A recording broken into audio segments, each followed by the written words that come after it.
Hi guys, good day. Ang lakas ng ulan kanina pa hanggang ngayon. At ang oras na ay 6:30 na guys. At ayan, baha guys sa labas. No, dalawa lang tigil yung ulan kanina pa. Ayan, at ang dami na rin hindi nakapasok sa work today. Pero andito pa rin ako sa mall. Yes, matira matibay guys. Go, go, go. Andito nga pala ako sa Calibia. Eto nga pala si Don Eric Yambao nag-uulat. Charot. Ayan guys, silipin natin guys, tingnan nyo natin guys kung hanggang saan ang baha guys. Go go. Ayan guys, so baha. So sana hindi na siya umulan mamaya para nakauwi kami ng maayos guys, no? Kasi alam mo na hindi ka makakasakay ng bus, no?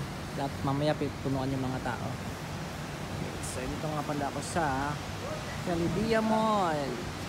Ito nga pala yung main entrance guys. Ayan. So lumabas muna ako kasi nga hindi din gumagana yung elevator sa escalator sa loob ng mall dahil nga sa baha.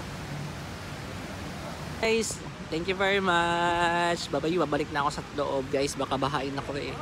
Babayu.